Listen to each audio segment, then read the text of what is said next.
Welcome to Monumental Questions, a panel designed to assess and revisit recent controversies over monuments and memorials. My name is Thomas Peace, and I'll be your host for today's conversation. Due to scheduling challenges, this session has been pre-recorded. If you're watching it live on Saturday, November 14th, 2020, please join myself and some of Western University's public history professors and students in the chat and afterwards to extend and continue the conversation we are about to have. Before we begin our conversation, I'd like to ask you to consider the place and relationships in which you are living. Upon whose land are you located? What people have called this place home? And relevant to our topic today, how have place names, monuments, and the buildings around you shaped these understandings?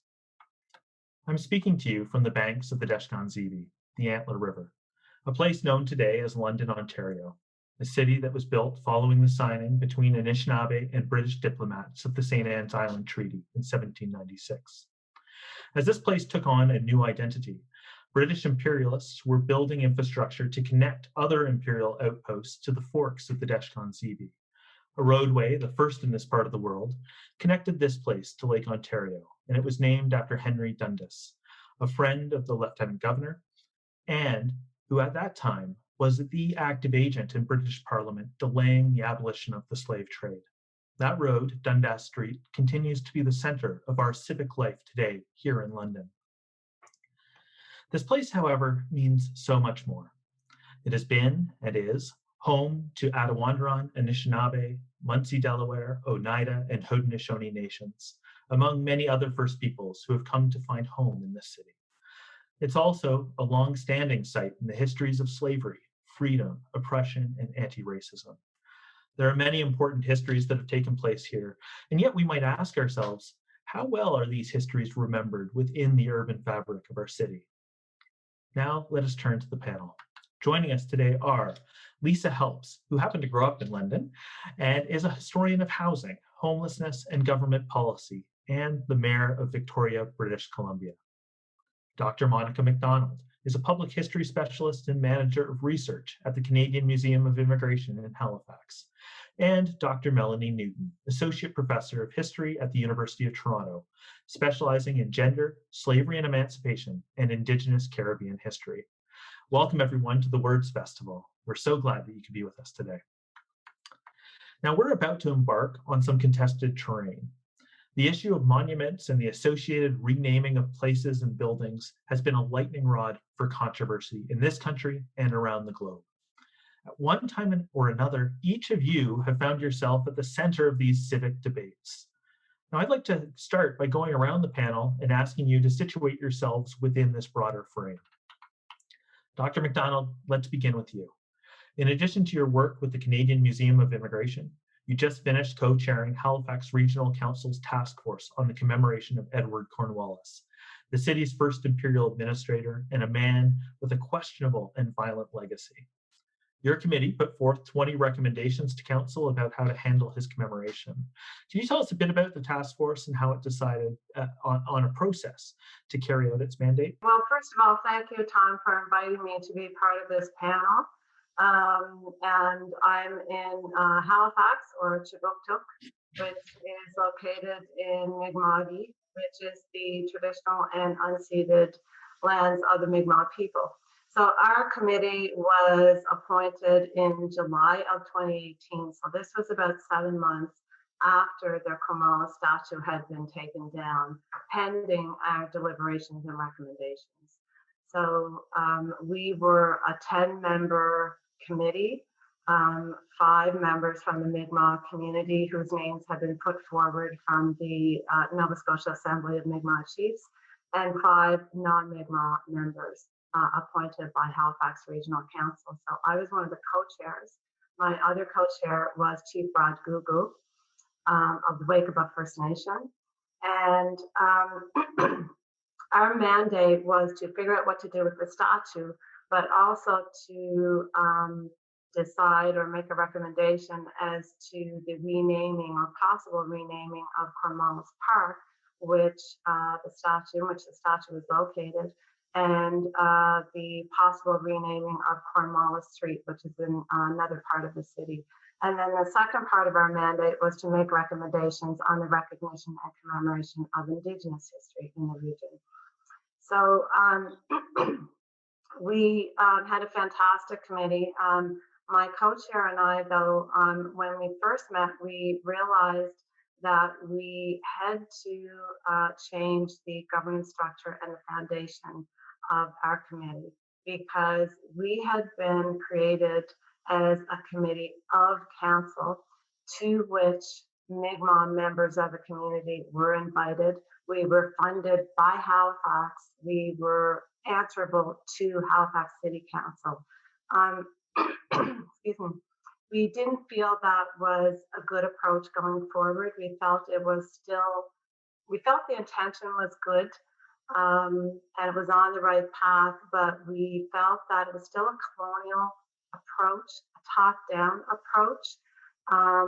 We felt that we should be more arm's length. We were fine with being answerable to City Council, but we wanted to also be answerable to the Assembly of Nova Scotia Mi'kmaq Chiefs. And a committee of council is it's under provincial legislation to operate with certain guidelines as to procedures. We felt that we wanted to, and we needed to create our own procedures for going forward. So in order to do all that, we had to go back to City Council, table a new motion, have it passed, have the new administrative structure signed off on by both City Council and the Assembly.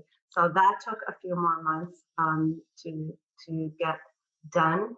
It was a bit frustrating because people had already been waiting, and we were really eager to get to work. But it's government, right? So that's how these things work.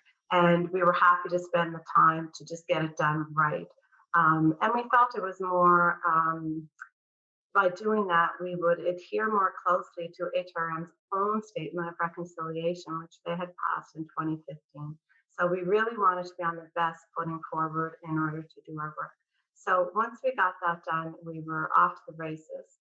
And we started out by doing a wide-ranging research, historical research, but also research into other governmental reports, like the one from Victoria, Lisa, and then the journalistic reporting, really from all over the world, concentrating mostly on North America, but also global examples from a number of different places internationally. Then we had a series of meetings. We met once a month for 16 months. We held six public engagement meetings and sessions, for where it was an open mic type of situation all around the city. We held them, and then in Millbrook First Nation. And then 2 sessions where we led discussion circles. So we tried to engage in different kinds of ways, which would really have everybody able and more at ease to participate. So we did that. We had a number of around 80 written submissions as well. And then we, at the end, 16 months later, we produced around a 70-page report with 20 recommendations. So that's the basic process that we followed. Great, thanks, Dr. MacDonald. So the controversy over Cornwallis and Mi'kma'ki in Nova Scotia may be one of the longer-lived public debates over the legacy of historical figures. It really begins in the 1990s with the activism of Mi'kmaq elder Daniel Paul. But perhaps the loudest debate is the one that continues over the legacy of Canada's first Prime Minister, Sir John A. Macdonald. Mayor Helps, in 2018, your municipal government chose to remove Macdonald from the doorsteps of City Hall. Can you walk us through the turn of events that brought about that decision? And to be a bit more specific, could you tell us a bit about the group known as the City Family? Sure. Well, thank you very much. I'm here this morning in Victoria, BC, which is the homelands of the Lekwungen-speaking people. They're known today as the Songhees and Esquimalt nations, although those nation names were really a product of colonization. So the Lekwungen-speaking people have called this area home for thousands of years, and every day, I'm grateful to them for welcoming those of us who are here as uninvited guests in many cases so generously. And really, the story that I'm about to tell is a story of immense generosity. So a little bit like Monica said, we had initially thought that we would create a task force. So let me go back. I was in Winnipeg in 2016 for the FCM conference, and Mayor Bowman and his council had declared 2016 as a year of reconciliation. And I was curious and wanted to learn more about what that meant. And so I did some work with him to understand that. And then decided that in 2017, we would have, well, what started out as a year of reconciliation, which is obviously going to take many decades. And so as part of that, much like Monica's process, we thought in our kind of colonial way that we would form a task force to talk about reconciliation in the city of Victoria and what that means. What does it mean basically to be an uninvited guest on somebody else's homelands? And so we went to the nations with whom we have a very good relationship. And we said, we'd like to start a task force. And they basically laughed politely and said, well, that's interesting. But the Lekwungen mode of governing is through families. It's the family structure. So what you need to actually do is to create a family. And the mayor should be the head of the family, and the family should be comprised of Indigenous and non-Indigenous members. And we didn't even really, and I guess we kind of ran into trouble with this a little bit, but didn't even think to go back to council because we were really taking our marching orders from the nations on whose lands these are. So we kind of worked, as soon as we were kind of kindly told, don't be colonial, we took that like all the way. So we created the city family, which is really a body that reports to the Songhees and the Esquimalt nations, their chief and council. And we began our work. We met over dinner in my office. We shared food. We met monthly. We didn't have meetings. We had family gatherings, and we got to know each other as a family. And for non-Indigenous people, it's like, what? Well, my family are the people that I was born with. But from an Indigenous perspective, as I've learned, families can be constructed. Families, people are added to families, and anyway, so that took a while to get our heads around as non-Indigenous people, those of us on the family who are in the family who are non-Indigenous. And it became very clear very quickly that every time the Indigenous family members had to come to the family gathering, they had to walk past Sir John A. MacDonald. And I am completely, and probably still am a little bit mortified and embarrassed that I had an undergrad in history, an MA in history, and an almost complete PhD in history, and I didn't really know MacDonald's true legacy. And so that's where we started with learning that he was the architect of the residential school system, among many, many other really awful legacies. And so we spent a year in very intimate conversation with the members of the family who are Indigenous, learning about the pain that this caused, learning about the legacy of the residential school system in real ways, like on real people right here in the Songhees and Esquimalt. It's not in theory. And after a year of conversation, it became clear that in order to continue the work, to build the trust, to show that we really do understand what decolonization looks like, the city family decided to remove the statue.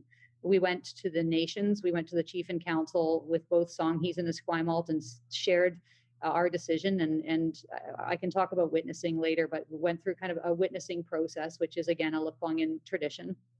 And then that was our decision.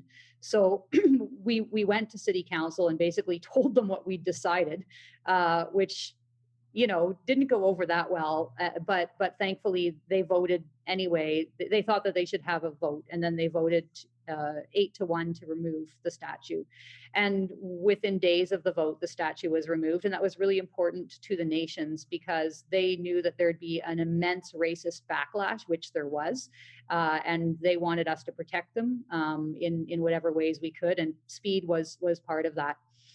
So I guess I'll leave it there. There's certainly a lot more to say, but that's kind of the process that led to the statue's removal. We can talk about the aftermath later on.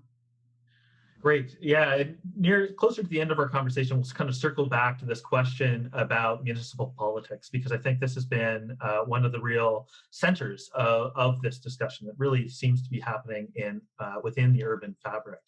We're going to turn the tables a bit here, though, moving away from that municipal politics side of things and focus more on a specific historical figure whose namesake has deeply imprinted this city, London, Henry Dundas. Professor Newton, this summer you did the media rounds, so to speak. It seemed like you were in many places at once in late June, July, and August as Toronto embraced a broader movement centered in Edinburgh to remove the public commemoration of Henry Dundas, for whom Dundas Street is named, and more to the point, is credited, or perhaps discredited is the better term, for prolonging Britain's use for nearly 2 decades of enslaved workers across its empire. As a history professor, why did you feel it was important to enter into this discussion about Dundas? And secondly, what is the role of professional historians to play in these debates about commemoration? Okay, thank you so much for that question, and it's so fascinating to learn from the other panelists about their experiences. Okay, so to go back a little bit, try not to make this take too long. So many years ago, for about a decade, I've been studying the Afro-Indigenous history of the Caribbean, particularly the Southeastern Caribbean, which is where I'm from. I'm from Barbados.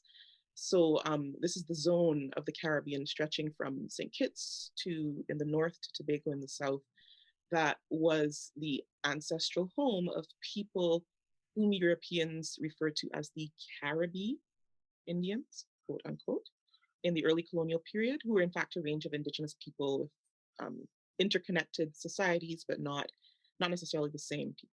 Anyhow, I won't give you a history lesson about that part of the world, but I started doing that history, and it really centers on this moment in the late 18th century when the British engaged in this incredibly violent and genocidal war in the island of St. Vincent, which is in this territory, which was the home of an Afro-Indigenous people who were the descendants of fugitives from the transatlantic slave trade and the descendants of Indigenous people of this part of the Caribbean, and who had managed to eke out to sort of preserve control over this island in the face of the expansion of slavery elsewhere in that part of the Caribbean. And the British, after the 7 Years' War, really earmarked this island as the next sort of big horizon for the expansion of sugar and slavery, and launched this war that was this incredibly, even by the standards of the time, really quite shocking and violent genocidal action.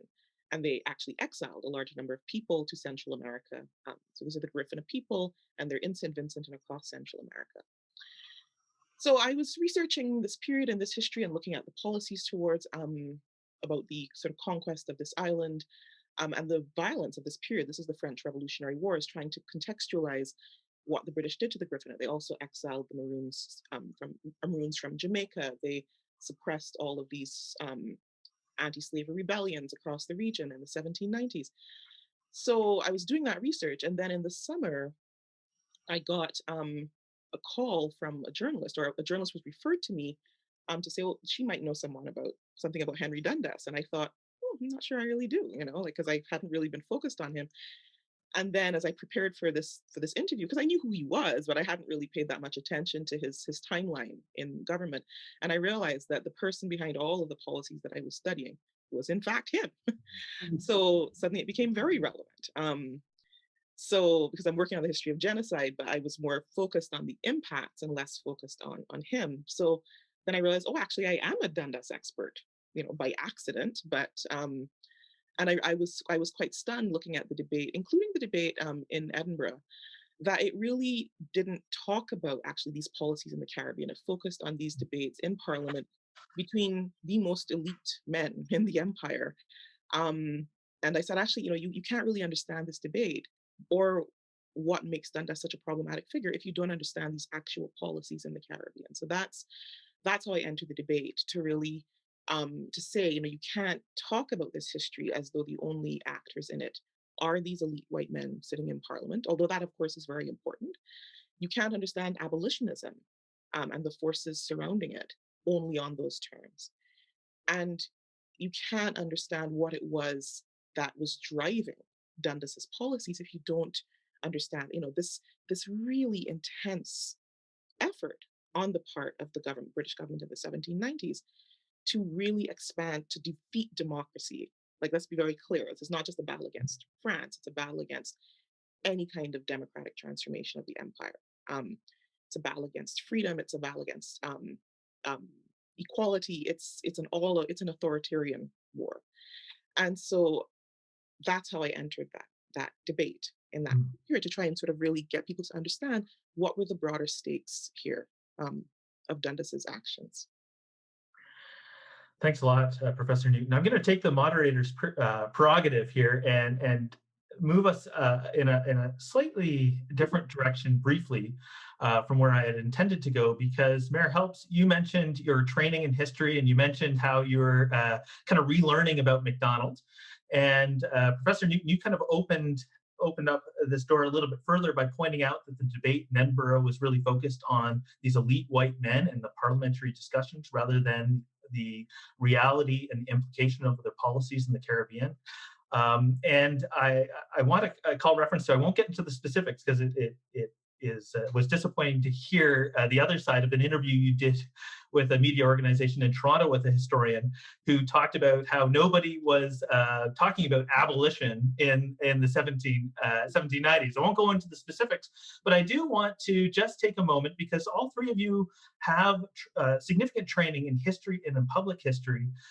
And I think I'd like to invite you to reflect a little bit on the discipline itself, because the way that history has been told and what professional historians know and the ways in which they've been trained is part of this conversation, I think. It orients us to, the historiography tends to orient us towards those parliamentary discussions, or towards an understanding of MacDonald that isn't as complete as even the archival record would demonstrate, as we now know. But I'm wondering if you might reflect a little bit about on historiography, given that we all have this background, kind of the training historians might have. Does anyone want to take that? I thought we had a good opportunity to maybe spend a few minutes just reflecting upon the state of the historian's craft. Does anyone? Yeah, I guess because we don't have a lot of time, I'm happy to take that. So it's funny that you should say, so I was talking about Dundas, but actually the interesting thing about a figure like John A. MacDonald, and about him specifically, is, and I know this is a very controversial thing to say in Canada, which to me is interesting because it wouldn't be controversial in the Caribbean. I did learn quite a lot about him. I probably know a lot more from the courses that I took in the history of the Caribbean during just one semester at the University of the West Indies in Barbados. I did read about Confederation in Canada. I read about it because it happened in the same decade, in the 1860s, a generation after emancipation in the Caribbean, in which, in that decade, in order to prevent a growing voting public of freed former enslaved people and people who had been born in freedom, who were coming to voting age, who were acquiring in some parts of the Caribbean enough property to qualify for the vote, who were even beginning to run for office in these colonial legislatures in the Caribbean. So several of the Caribbean's former slaveholding islands had legislatures since the 17th and 18th centuries. So places like Barbados, Jamaica, Antigua. And what they faced in the 1860s was the prospect, in fact, of a Black voting majority who was going to vote people, of course, who supported an abolition, like a free agenda, as it were, into office. And so Confederation is really part of the establishment of white supremacist government in the British Empire. It happens in the same decade where those assemblies were abolished, and they were abolished specifically everywhere in the British Caribbean where those assemblies were in danger of being effectively taken over by Black voters, right? So they were not abolished in Barbados, which had a very entrenched planter political supremacy system, Bermuda, or the Bahamas. These are places where that white elite was very, very well entrenched in politics, but everywhere else, right? They also reformed the government of British India to remove large numbers of Indian civil servants from the British administration in India. It's a part of a long process across the late 19th century where you have a clear distinction between white settler government and the establishment of or the removal of any possibility of sort of widening non-white democracy elsewhere in the empire.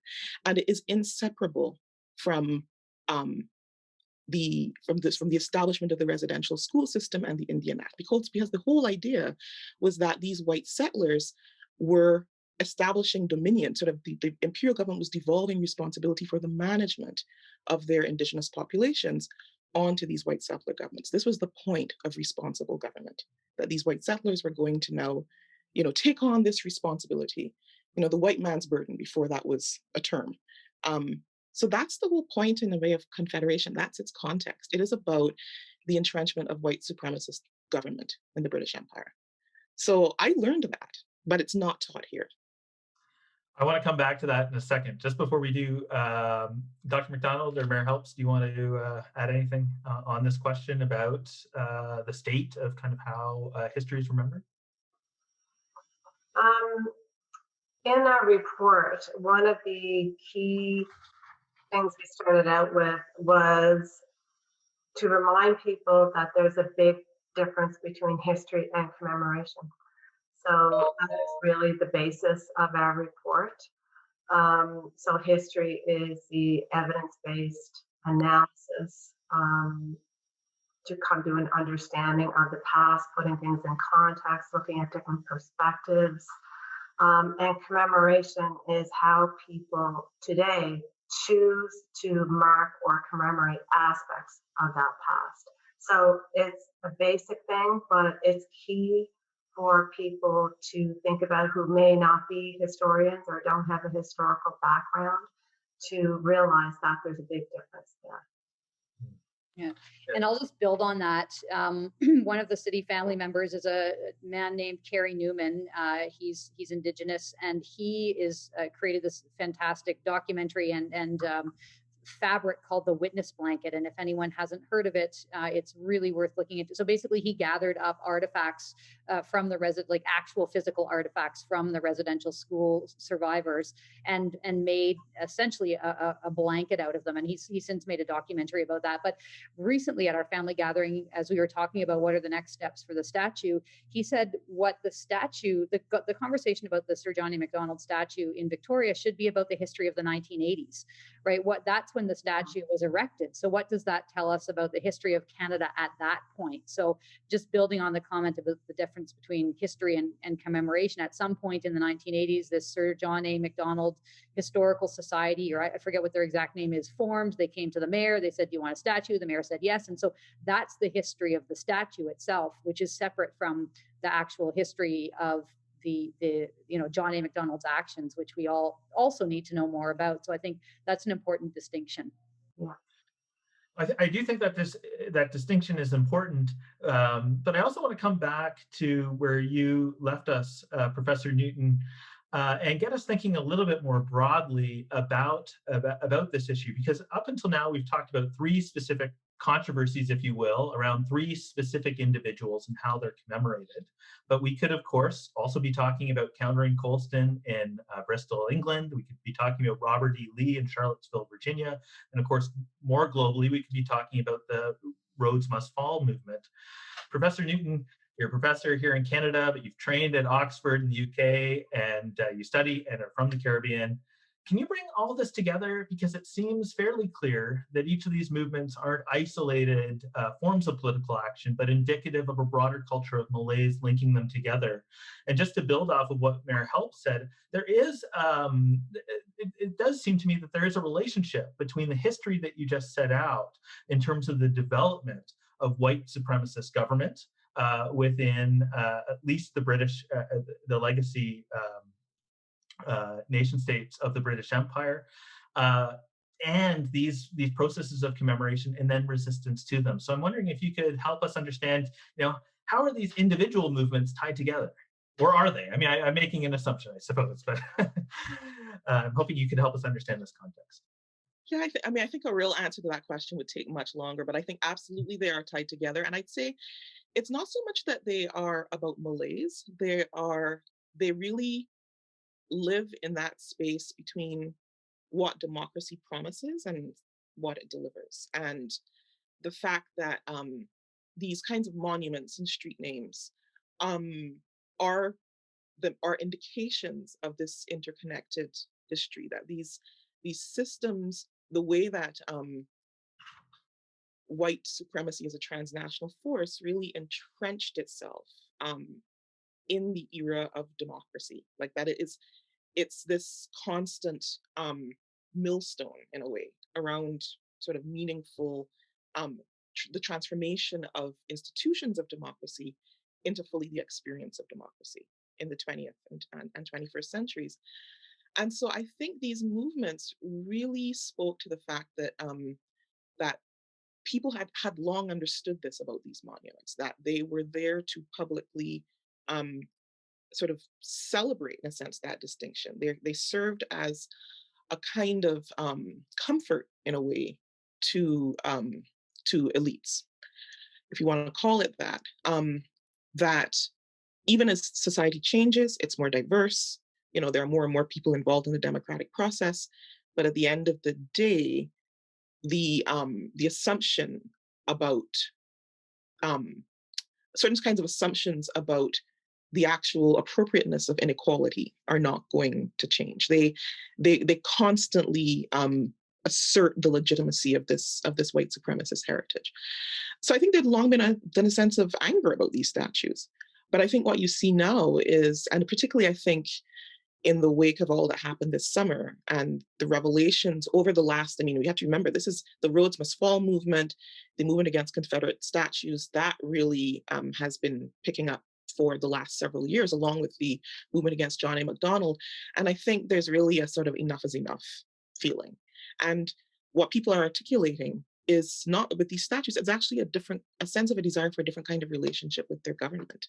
And I think in some ways you've seen some of the potential of that, for example, in the US elections to the south of us, and the massive turnout for that election, because these issues were so much at the center. I think we've seen, you know, that real hunger for that actual promise in many ways of democracy. So I think these monuments are symbolic, but they are more than that. And I think it's fascinating listening to what the other two panelists have said. When you just start to just ask, you know, what is this statue doing here? What does this street name mean?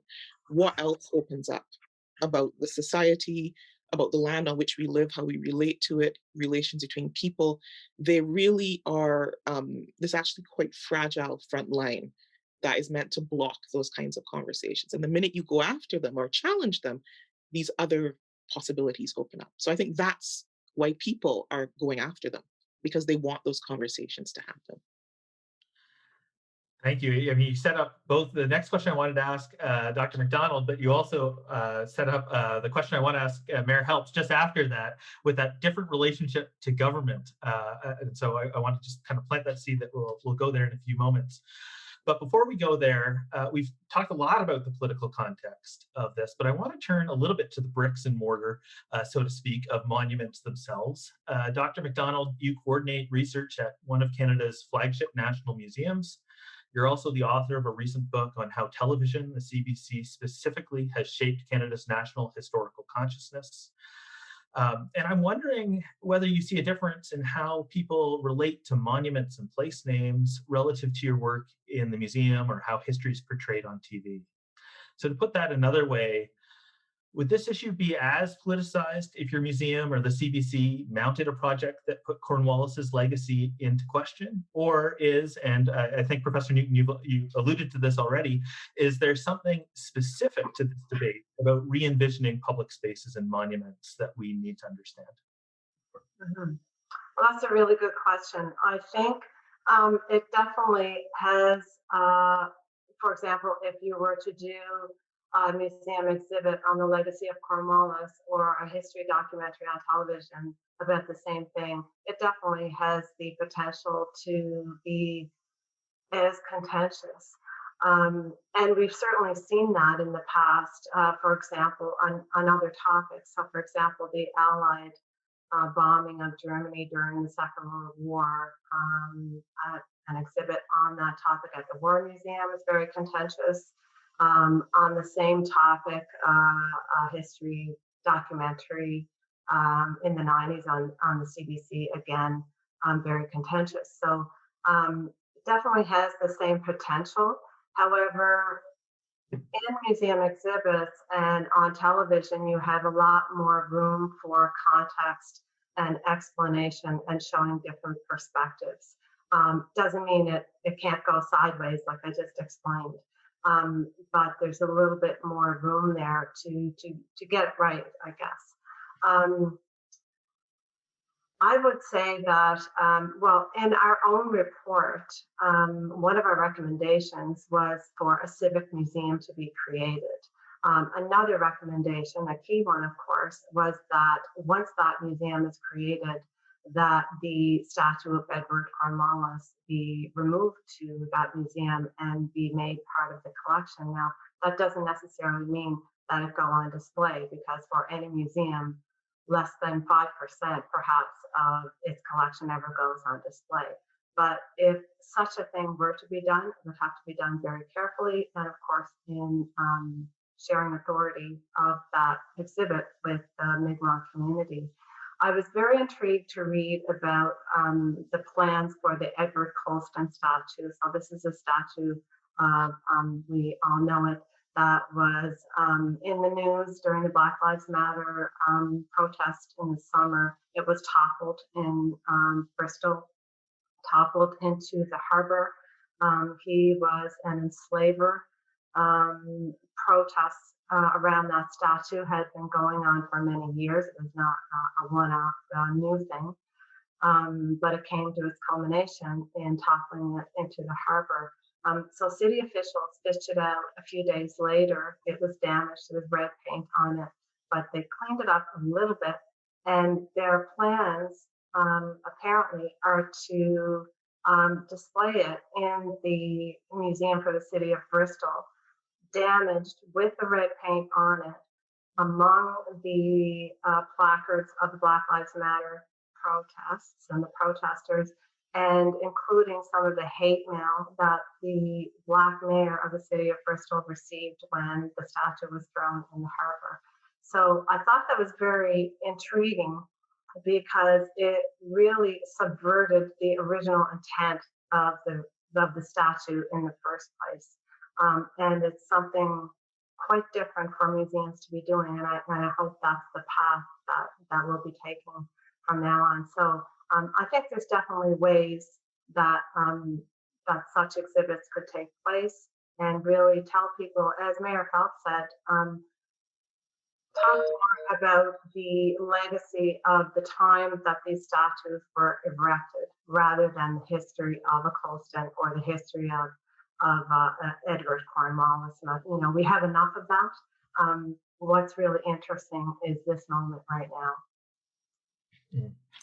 Well, thank you, Dr. MacDonald. I think we're going to have enough time. I'm going to circle back just after we go to Mayor Helps, and I just want to plant the seed beforehand and ask you about memorials and actually commemoration that work well. I think you pointed to a good one in terms of Cornwallis. Professor Newton, you've talked about commemoration of Martinique in some interesting ways.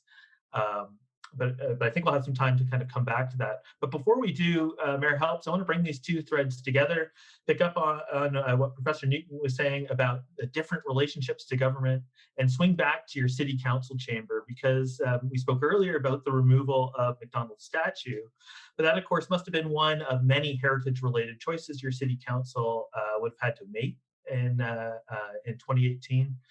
And so what are the policies and core principles that determine how the past is commemorated in your city? Or perhaps to reframe this a bit, how have these debates about public space, history, and heritage affected local government and perhaps the broader political climate in Canada in your assessment? It's a really good question. Victoria has a very long-standing heritage program to ensure that the buildings that were built in the late 19th and early 20th century are preserved. And that's been, you know, it's like an award-winning program. And it means that in the core of our downtown, we don't have skyscrapers, we have the harbor, and then these, you know, beautiful older buildings rising up. And so that, you know, until we began the Witness Reconciliation Program, which is our reconciliation program, and the city family is part of that. But when we began the Witness Reconciliation reconciliation program in the summer of 2017 and formed the city family, the very purpose, in addition to understanding, the trauma of literally moving into somebody's living room, building a city and never leaving. So there's the emotional work that needs to be done between the city and the nations and between citizens and the nations. So that's part of it. But in terms of the other very deliberate approach that we're taking to reconciliation is kind of I won't call it the opposite of heritage, but making Indigenous language, culture, lives, presence felt throughout our community. So that's the really interesting, not only conversation we've been having since 2017, but some of the actions we've been taking. And just to give you, an illustration, and this was such a moving moment. It's such a small thing, but it was very moving for me. We had actually, and interestingly and coincidentally, I suppose, the mayor who erected the John A. MacDonald statue, Peter Paulin, was in many ways, he saved Victoria from becoming just like every other city. He was against high rises. So he created green spaces. So it really interesting man. Anyways, he passed away a couple of years ago. And so we actually dedicated a park in his name, but not without also calling it Jamathet. And the Lekwungen name comes before Peter Paulin. So it's Jamathet Peter Paulin Waterfront Park. And we had a dedication ceremony at which a young Songhees woman, Brianna Bear, who's absolutely brilliant, spoke about the meaning of the land. And then the Paulin family spoke. And it was just really moving to see, again, Lekwungen language, culture, stories built alongside what the future of Victoria looks like. And the moving moment for me was that we're in budget right now, and the Lekwungen names for some of our parks that have been given to us by the Lekwungen people are there in Lekwungen phonetics. So not just the anglicized spelling, but Lekwungen phonetics. And when our director of parks was presenting his budget to council, he said, Jamathet, Peter Paulin Waterfront Park, and to hear our staff speaking Lekwungen from the teachings that they've received from working really hard with the Lekwungen elders about these names is absolutely moving. And so it's not really about commemoration or heritage, it's about the visibility of Lekwungen language, culture, stories, people in their own homelands, which also happen to be the city. It strikes me, if I can follow up just briefly with that if I'm hearing you right, this issue of commemoration is really following this far broader and more important process of witness reconciliation in Victoria.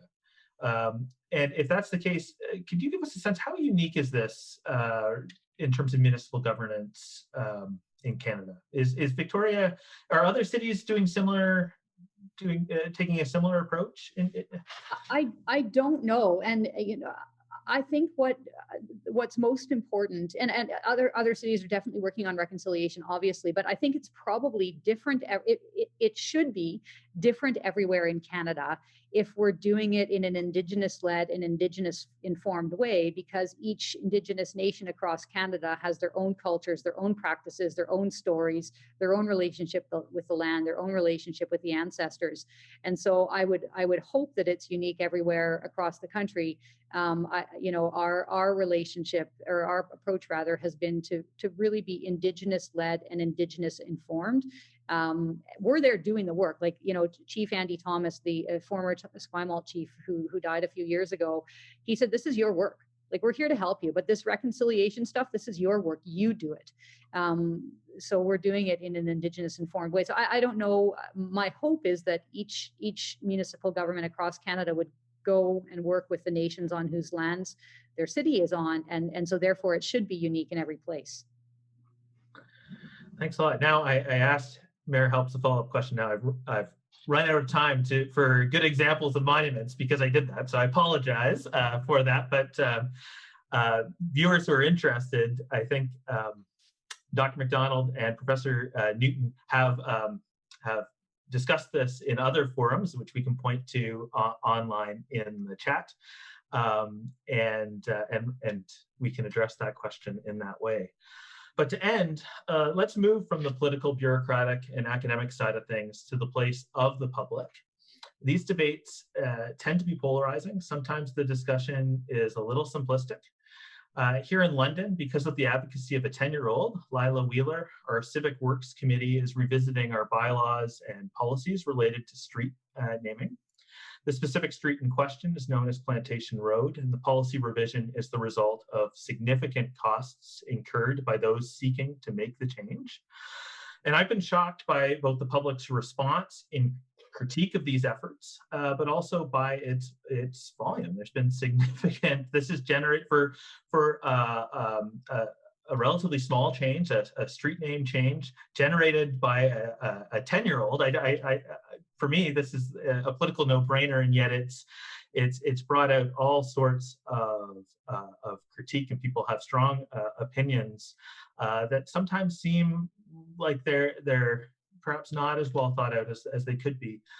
And so I'm wondering if we might end by asking the three of you who have deeply engaged with these ideas to offer a piece of advice for people to think about as they think about the politics of commemoration, about monuments and place names. What's one thing or resource that people can go to help them better address this subject?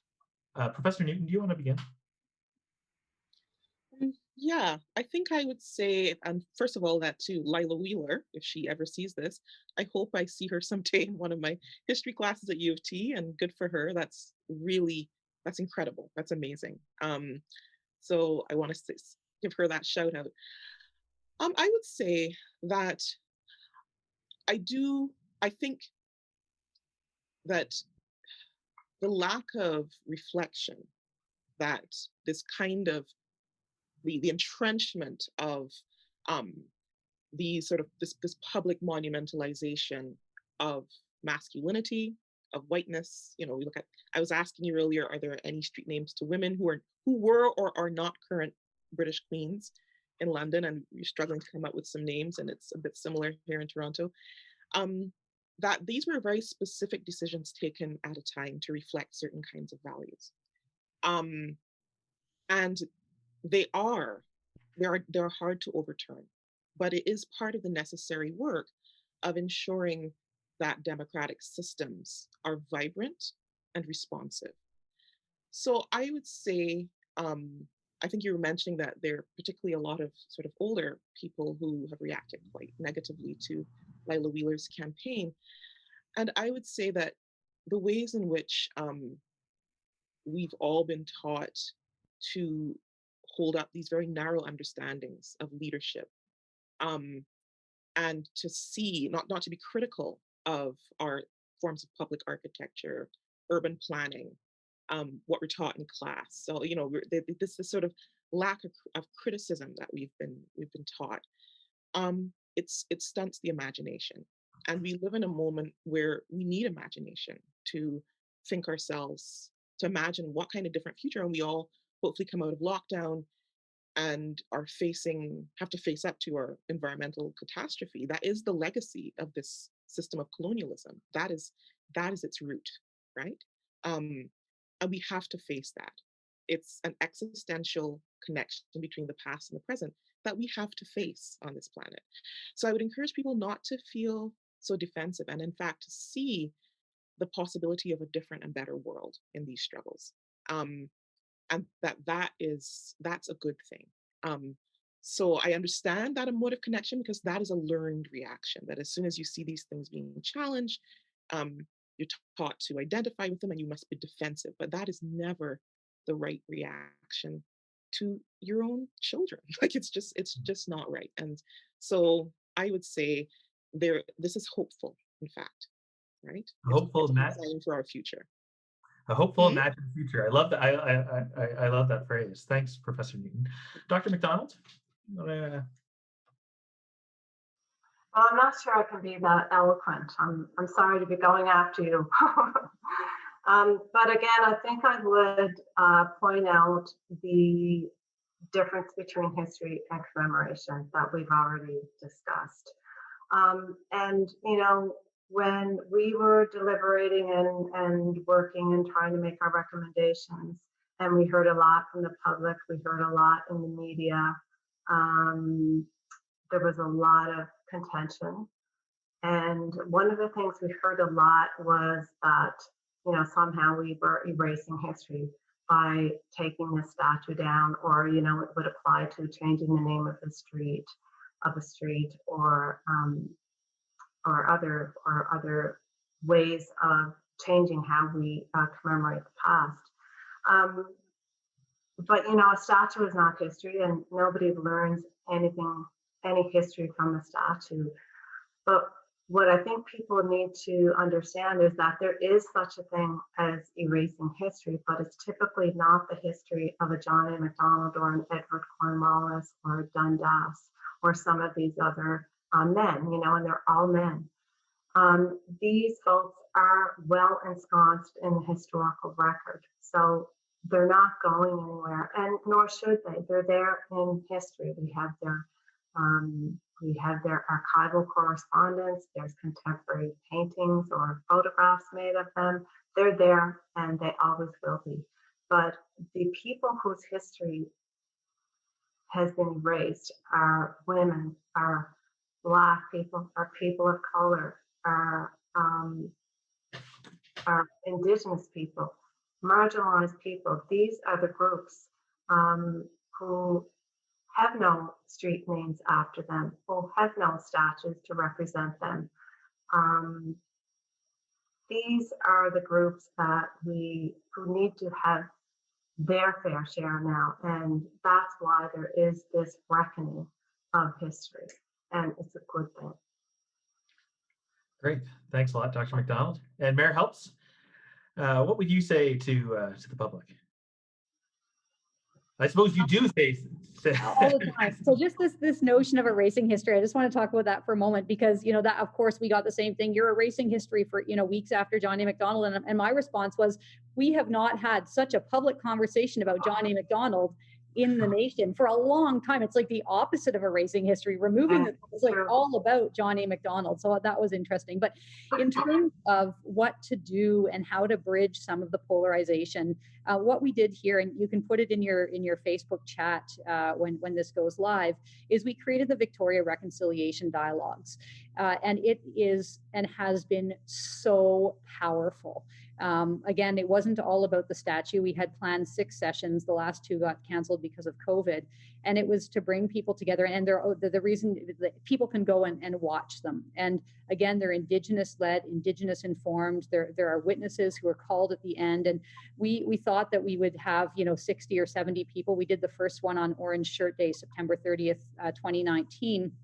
We did it at City Hall, and our fire chief was freaking out because the capacity was, there's so many people here. And so then we had to move it to the conference center. And again, it's to grapple with, that we began with elders and the land. So the first session was, the elders telling us about what us, the large us, what are these lands for?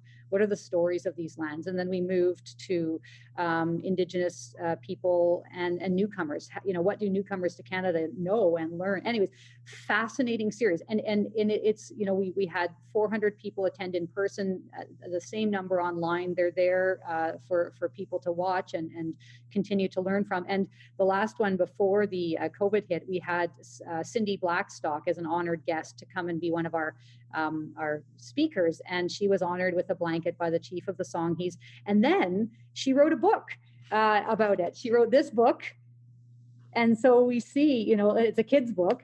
And then here, I'm not gonna, but there's City Hall, and there's the statue being carried away. And so and so out of these dialogues, which have been very difficult, very painful, but it takes the polarization right out of it if we sit down for 3 hours over an evening and actually listen and learn. And it's been brilliant. And we're going to get them going again, either post-COVID, or we didn't know whether we could do this kind of thing online, but the Indigenous members of the family say that we actually can, and they've got some creative ideas. So we may have a few more to do in the new year. Well, thank you. And on that note, our time has come to an end. This conversation has been so much broader than I expected. I mean, we've hit up both commemoration in history and municipal politics, but I think we've gotten to a level I did not anticipate a children's book coming into this conversation.